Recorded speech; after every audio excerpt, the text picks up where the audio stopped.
I think the data centers are going to become even more critical infrastructure to everyone.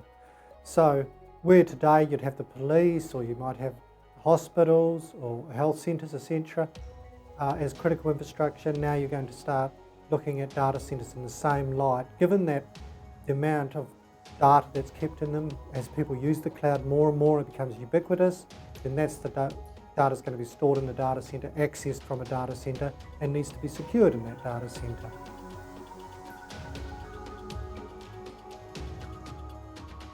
The key technical advances that we've seen in regard to data centre have been, firstly, server virtualization. It's made a huge change as people move to virtualizing a lot of the environment and removing physical infrastructure. That obviously makes, they can put more into the data centre becomes more flexible in that sort of sense.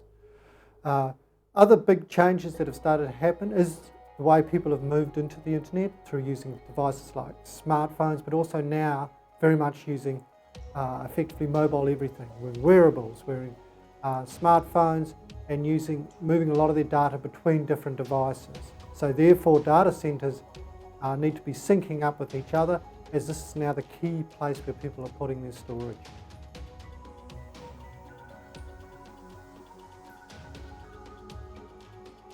So from a public cloud perspective, CIOs really need to consider, in terms of security, understanding the asset that they're proposing to put into the public cloud.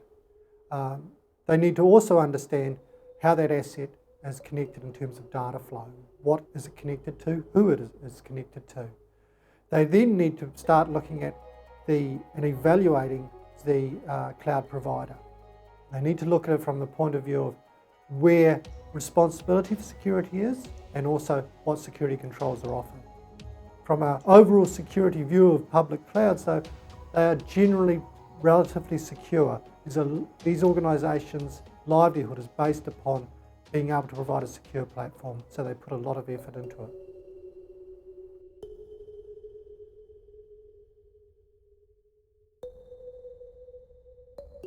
Looking at it from a strategic point of view, and three sort of key things to look at, I would look at: one, understand the assets that you're looking to put into the cloud, why you're looking to put it into the cloud, how that asset maps to other assets or to other companies even, and that should define where you put it in the cloud and which cloud you use.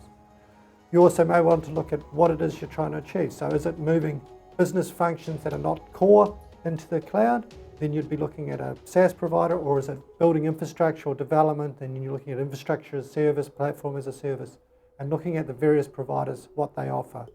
The third key thing is to look at the provider themselves, that you look at from a terms of geography. So from a data sovereignty point of view, where are they located? Look at them from a point of view of how their SLAs work, and how easy it is to migrate from one cloud from their cloud to another cloud.